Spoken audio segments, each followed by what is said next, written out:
दोस्तों 74 पर ही घुटने टेक गए थे। भारत के 5 बल्लेबाज ऐसा लगा था कि पारी के अंतर से हार जाएगी टीम इंडिया, लेकिन फिर कमाल, लाजवाब राहुल और रविंद्र जडेजा ने अपने बल्ले से जलजला लाते हुए मचाया। ऐसा कोहराम लिख दिया, नया इतिहास पलट डाला। मैच का पूरा रुख अपने खूंखार बल्लेबाजी से दिखा दिए। ऑस्ट्रेलियाई गेंदबाजों को दिन में तारे तो अंत में आकाशदीप बुमराह ने अपनी धाकड़ बल्लेबाजी से उड़ाए हैं। सबके होश भारत को फॉलो ऑन से बचाकर कर दिया। ऐसा चमत्कार उनके सामने नतमस्तक नजर आया है पूरा ऑस्ट्रेलिया।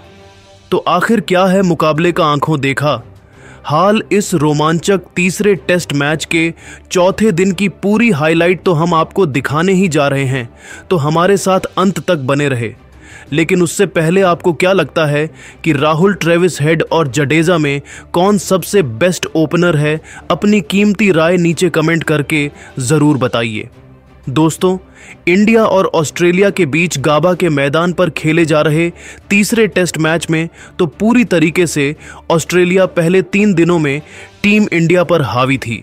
जहां पहली पारी में उन्होंने 445 रन ठोक डाले, तो जवाब में टीम इंडिया ने केवल 44 रनों पर ही 4 बल्लेबाजों को घुटनों पर ला दिया था। हालांकि तीसरे दिन का खेल खत्म होने तक फिर भारतीय कप्तान रोहित शर्मा और केएल राहुल ने मिलकर अच्छी बल्लेबाजी करते हुए टीम इंडिया को 17 ओवर में 51 रनों तक पहुंचा दिया। यह दोनों टीम इंडिया की आखिरी उम्मीद थी, लेकिन उसके बाद बारिश की वजह से मैच रोक दिया जाता है, जिसके बाद अब सारी उम्मीदें चौथे दिन टिकी हुई थीं कि यह दोनों बल्लेबाज किस तरीके से टीम इंडिया के संकट मोचन बन पाते हैं। ऐसे में दोस्तों, जब चौथे दिन सूरज की पहली किरण के साथ यह कांटे का मुकाबला शुरू होता है, तब पहले ही ओवर में कप्तान रोहित की अग्नि परीक्षा लेने के लिए आते हैं। कप्तान पैट कमिंस, जिनकी पहले ही गेंद पर केएल राहुल का कैच स्टीव स्मिथ से छूट जाता है और राहुल को बहुत बड़ा जीवनदान मिलता है। और ऑस्ट्रेलिया के जले पर नमक छिड़कते हुए 21वां ओवर लेकर आए मिचेल स्टार्क की 5वीं गेंद पर केएल राहुल ने ओवर की तीसरी गेंद को ऑफ साइड की दिशा में मैदान को चीरते हुए खूबसूरती से चौके के लिए डिपॉजिट कर दिया और ऑस्ट्रेलिया को अपने खतरनाक इरादों से रूबरू भी करवाया था। ये खिलाड़ी कमाल की फॉर्म में चल रहा था, तो अगले ओवर में कप्तान रोहित शर्मा ने भी अपना खतरनाक इंटेंट दिखाते हुए ऑस्ट्रेलिया के कप्तान पैट कमिंस को ही निशाना बनाया और इस बार पॉइंट की दिशा में अपना हिटमैन अवतार दिखाते हुए रोहित ने खतरनाक चौका जड़कर टीम इंडिया को तेजी से आगे बढ़ाना शुरू कर दिया था। इस चौके के बाद तो पता नहीं क्या हुआ। अगले ओवर में मिशेल स्टार्क को भी कुछ इसी अंदाज में रोहित शर्मा ने लेग स्लीप की दिशा में बाउंड्री के पार चौके के लिए मारकर 23 ओवर में ही 74 रनों तक पहुंचा दिया था। एक के बाद एक टीम इंडिया को 3 चौके मिल चुके थे। ऑस्ट्रेलिया क्रिकेट टीम की टेंशन अब बढ़ चुकी थी, लेकिन दोस्तों तभी 24वां ओवर लेकर आए ऑस्ट्रेलिया के कप्तान पैट कमिंस पूरे हिंदुस्तान की मुस्कान छीन लेते हैं। जी हां, उन्होंने तीसरे ही गेंद पर कप्तान रोहित शर्मा को अपनी चाल में फंसा लिया। गेंद उनके बल्ले का बाहरी किनारा लेकर सीधा विकेट कीपर एलेक्स कैरी के दस्तानों में गई और इसी के साथ आधी टीम इंडिया ऑस्ट्रेलिया के सामने घुटने टेक चुकी थी। पूरे हिंदुस्तान में मातम छा गया था, क्योंकि कप्तान रोहित शर्मा भी 27 गेंद पर 2 बेहतरीन चौकों की बदौलत केवल 10 रन बनाकर पेवेलियन की शोभा बढ़ाने चल दिए। उनके आउट होने के बाद अब मैदान में मोर्चा संभालने के लिए आए थे सर रविंद्र जडेजा।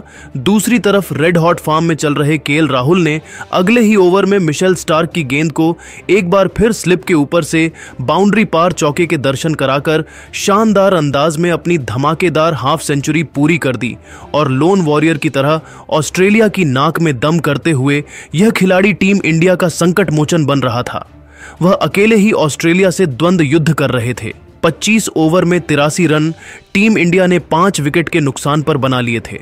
राहुल को आउट कर पाना अभी भी ऑस्ट्रेलिया के बस की बात नहीं हो पा रही थी। उन्होंने तो इस टेस्ट मैच को T20 में तब्दील कर दिया था। 27वां ओवर लेकर आए जोश हेजलवुड का स्वागत। एक बार फिर राहुल ने स्क्वायर ऑफ की दिशा में मैदान को चीरते हुए गोली की तरह दनदनाता हुआ चौका बटोर कर किया था। उनकी खौफनाक बल्लेबाजी से ऑस्ट्रेलियाई गेंदबाज भी दहशत में नजर आ रहे थे। बस अब उन्हें साथ चाहिए था रविंद्र जडेजा का, जो फूंक फूंक कर कदम रख रहे थे। वह बल्लेबाजी में अपना समय ले रहे थे और केएल राहुल के साथ मिलकर उन्होंने 29 ओवर में टीम इंडिया को 100 रनों तक पहुंचा दिया था। अभी भी भारत फॉलो ऑन बचाने से 146 रन पीछे चल रही थी, यानी टीम इंडिया काफी मुश्किल में थी।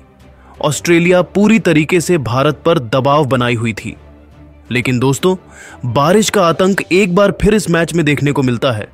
जब 30.5 ओवर में 105 रन टीम इंडिया ने बनाए थे, तभी जोरदार बारिश आ जाती है और सभी खिलाड़ी बाहर निकल जाते हैं। मैच को रोक दिया जाता है। लेकिन दोस्तों, थोड़ी देर बाद ही मुकाबला दोबारा शुरू हो जाता है और आते ही रविंद्र जडेजा अपने बल्ले से हमला बोल देते हैं। 12वां ओवर लेकर आए लियोन की 5वीं गेंद पर डीप स्क्वायर लेग की दिशा में चौका जड़कर जडेजा ने 32 ओवर में टीम इंडिया को 109 रनों तक पहुंचाया। तो अगले ओवर में कमिंस को आड़े हाथों लेते हुए राहुल ने एक और गेंद को बाउंड्री के लिए मार दिया। अब तो केवल चौकों से ही यह दोनों खिलाड़ी डील कर रहे थे। 35वें ओवर में जडेजा ने भी कमिंस की गेंद पर चौका मारा तो 37वें ओवर में उसके बाद लियोन को निशाना बनाया और एक खूबसूरत चौका मारकर राहुल के साथ 50 रनों की दमदार साझेदारी को भी अंजाम दिया था। ये दोनों टीम इंडिया के लिए वरदान साबित हुए थे। वहीं ऑस्ट्रेलिया की नाक में इन्होंने दम कर दिया था। अपनी तूफानी बल्लेबाजी से इन्होंने 40 ओवर में टीम इंडिया को 136 रनों तक पहुंचा दिया। उन्हें देखकर ऐसा लग रहा था कि अब तो वह पूरे मैच का पांसा ही पलट देंगे। लेकिन दोस्तों, तभी उनको शायद किसी की नजर लग जाती है। 43वां ओवर लेकर आए लियोन की तीसरी शॉर्ट लेंथ गेंद को राहुल ने कट करने की कोशिश की, लेकिन स्लिप में खड़े स्टीव स्मिथ ने हवा में उड़ते हुए कमाल का कैच लपक कर टीम इंडिया को सबसे बड़ा 440 वोल्ट का झटका दिया, जहां केएल राहुल 8 चौकों की बदौलत 84 रनों की बेमिसाल पारी खेलकर पवेलियन लौट गए और यह बहुत बड़ी पार्टनरशिप टूट चुकी थी। हालांकि उनके आउट होने के बाद मैदान में आए नितेश रेड्डी ने आते ही खूबसूरत चौके से अपना खाता खोला और अपने खतरनाक इरादे कंगारुओं को दिखाए। तो अगले ही ओवर में ऑस्ट्रेलिया के कप्तान को चौके के दर्शन कराकर उन्होंने 44 ओवर में टीम इंडिया को 152 रनों तक पहुंचा दिया। उसके बाद भी रुकना क्या होता है वह तो उन्हें आता ही नहीं था। इन दोनों ने मजबूती से टीम इंडिया को आगे बढ़ाया और 49 ओवर में लंच ब्रेक तक 167 रन उनकी धाकड़ बल्लेबाजी से भारत ने बना लिए थे। लंच ब्रेक के बाद जब मैदान में यह दोनों बल्लेबाज उतरे तो जहां ऑस्ट्रेलिया जल्द से जल्द भारत को ऑन आउट करना चाहती थी, तो आते ही मैदान में रविंद्र जडेजा ने इस सेशन की पहली ही गेंद पर मिचेल स्टार्क का स्वागत शानदार चौका लगाकर किया। तो चौथी दिन पर एक और चौका बटोरकर सर रविंद्र जडेजा ने 62 गेंद पर अपनी शानदार 50 भी पूरी कर ली। हालांकि दोबारा बारिश के कारण 1 घंटे के लिए खेल रुक गया, लेकिन फिर जब दोबारा यह दोनों बल्लेबाज मैदान में उतरे तब ऑस्ट्रेलियाई गेंदबाज तो इस बार आग उगल रहे थे। इन दोनों बल्लेबाजों के लिए रन बनाना आसान नहीं था, लेकिन उन्होंने भी ऑस्ट्रेलियाई तिकड़ी का डट कर सामना किया और देखते ही देखते 50 रनों की एक मैच टर्निंग पार्टनरशिप को अंजाम दे दिया था। ये दोनों टीम इंडिया को तगड़ी वापसी करवा रहे थे। लेकिन दोस्तों, तभी 7वां ओवर लेकर आते हैं पेट कमिंस और अपनी 5वीं गेंद पर ही नितेश रेड्डी को क्लीन बोल्ड कर उन्होंने टीम इंडिया को 7वां झटका दिया था, जहां यह खिलाड़ी 61 गेंद पर बेहतरीन 16 रन बनाकर पेवेलियन लौट उनके आउट होते ही अब मैदान में जडेजा का साथ निभाने मोहम्मद सिराज आए थे।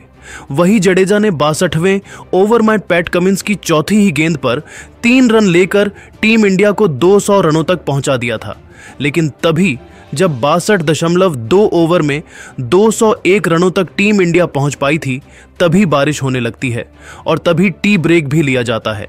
लेकिन दोस्तों, टी ब्रेक के बाद मैदान में आते ही मिशेल मार्श ने मोहम्मद सिराज को एलेक्स कैरी के हाथों कैच आउट करवाकर टीम इंडिया को 8वां झटका दे दिया था, जहां सिराज केवल 1 रन बनाकर पेवेलियन लौट गए। ऐसे में अब जडेजा का साथ निभाने खुद जसप्रीत बुमराह आ चुके थे। तभी जडेजा ने लियोन की गेंद पर छक्का मारकर टीम इंडिया की मुश्किलों को थोड़ा और कम किया। 65 ओवर में टीम इंडिया ने 209 रन बनाए थे। फॉलो ऑन से बचने के लिए अभी भी भारत को 35 रन चाहिए थे। हालांकि तभी पैट कमिंस ने जडेजा का शिकार कर टीम इंडिया को 9वां झटका दे दिया, लेकिन जाने से पहले जडेजा ने 7 चौके और एक तूफानी छक्के की बदौलत बहुमूल्य 77 रन बनाए। इसके बाद तो ऑस्ट्रेलिया को लगा था कि भारत जल्द ऑल आउट हो जाएगा, लेकिन दोस्तों आकाशदीप और बुमराह को सलाम है, जिन्होंने मैदान में आते ही डर कर नहीं बल्कि तूफानी अंदाज में बैटिंग करी। मिचेल स्टार्क की ही गेंद पर आकाशदीप ने चौका लगाया तो इन दोनों खिलाड़ियों ने फिर 74 ओवर में ही टीम इंडिया को 242 रनों तक पहुंचा दिया और फॉलो ऑन का भारत का जो खतरा था वह भी टाल दिया। कमिंस की ही गेंद पर चौका मारकर आकाशदीप ने ऑस्ट्रेलिया की उम्मीदों को चकनाचूर कर दिया था। भारत 246 के पार थी और अब ऑस्ट्रेलिया चाहकर भी भारत को फॉलो ऑन नहीं दे सकता था और अगली ही गेंद पर आकाशदीप ने छक्का मारकर टीम इंडिया को 250 रनों के पर भी पहुंचा दिया, जहां उनका यह चमत्कार देखकर तो ऑस्ट्रेलिया अभी भी दंग है कि यह कैसे हो गया। विराट, रोहित, गंभीर भी हैरान थे और तालियां बजा रहे थे। लेकिन दोस्तों अब आपको क्या लगता है कि टीम इंडिया क्या अभी भी यह तीसरा टेस्ट मैच जीत सकती है? अपनी कीमती राय नीचे कमेंट करके जरूर बताइए और ऐसे ही नई और धमाकेदार खबरें सबसे पहले जानने के लिए हमारे इस वीडियो को लाइक और चैनल को सब्सक्राइब करना तो बिल्कुल भी ना भूले। धन्यवाद।